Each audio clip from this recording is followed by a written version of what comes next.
Assalamualaikum warahmatullahi wabarakatuh.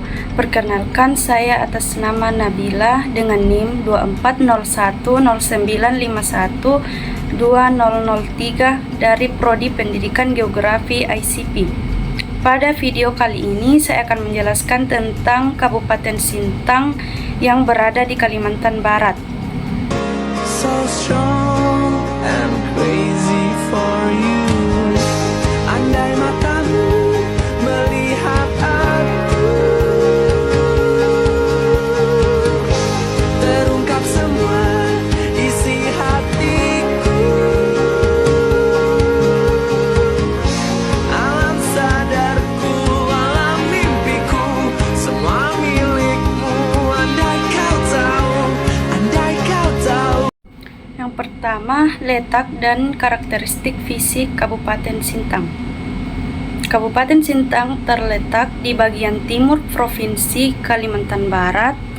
Wilayahnya dilalui dua sungai besar, yaitu Sungai Kapuas dan Sungai Melawi. Kondisi fisiknya didominasi hutan hujan tropis, daratan rendah, perbukitan, serta daerah aliran sungai yang luas. Iklimnya tropis, basah dengan curah hujan tinggi sepanjang tahun. Yang kedua, karakter manusia dan aktivitas wilayah. Pertama, penduduk. Mayoritas penduduk tinggal di perdesaan, kepadatan rendah, terdiri dari suku Dayak, Melayu, Jawa, dan lainnya. Kemudian yang kedua, mata pencaharian. Mata pencahariannya didominasi oleh sektor pertanian dan perkebunan, terutama karet dan kelapa sawit, serta perikanan, sungai, kehutanan, dan perdagangan kecil. Yang ketiga, budaya. Kuat dengan budaya Dayak dan Melayu, terlihat dari adat istiadat, rumah adat, tarian tradisional, upacara adat, dan kehidupan sosial yang masih berbasis gotong royong. Yang keempat, ekonomi. Ekonomi berbasis sumber daya alam, pertanian, perkebunan, dan hutan. Perkembangan ekonomi masih bertahap dengan potensi besar di sektor pertanian dan ekowisata. Selanjutnya yang ketiga, fungsi wilayah Kabupaten Sintang. Yang pertama, wilayah pertanian dan perkebunan seperti padi, karet, dan kelapa sawit. Sintang berperan sebagai daerah penghasil pangan dan komoditas perkebunan. Padi memenuhi kebutuhan pangan masyarakat, sedangkan karet dan kelapa sawit menjadi sumber ekonomi dan pendapatan masyarakat.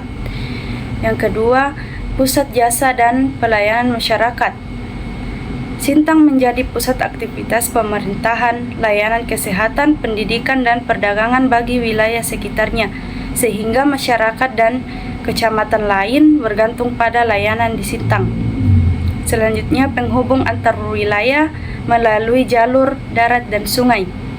Letaknya strategis karena dilalui jalur transportasi darat dan sungai, sehingga Sintang berfungsi sebagai penghubung distribusi barang, mobilitas penduduk, dan interaksi antar daerah. Yang keempat, wilayah wisata, alam, dan budaya. Sintang memiliki potensi wisata alam, sungai, hutan, panorama alam, serta wisata budaya, adat, tradisi, dan kearifan lokal yang mendukung sektor pariwisata. Yang kelima, penyangga lingkungan, hutan, sungai, dan ekosistem alam.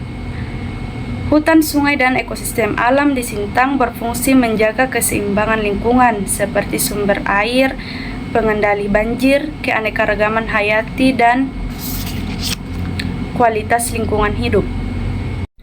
Kemudian yang keempat, keterkaitan dengan wilayah lain. Kabupaten Sintang memiliki keterkaitan erat dengan wilayah lain sebagai daerah penghubung di Kalimantan Barat. Sintang menyalurkan hasil pertanian dan perkebunan seperti karet dan sawit ke daerah lain, sehingga menerima barang, kebutuhan pokok, dan produksi industri dari luar wilayah. Hubungan ini didukung oleh jaringan transportasi darat dan sungai yang menghubungkan Sintang dan kabupaten di sekitarnya.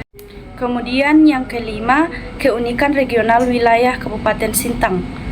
Kabupaten Sintang unik karena letaknya sebagai wilayah pertemuan sungai, hutan, dan budaya. Sintang dilintasi sungai besar yang menjadi jalur transportasi utama, memiliki hutan tropis yang luas, serta didominasi masyarakat multietnis seperti Dayak dan Melayu yang hidup berdampingan.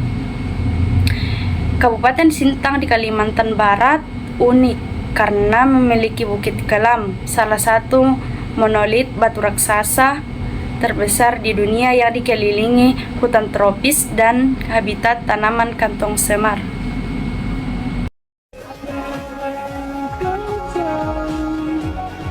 Sungguh aku sangat rindu, dan biarkanlah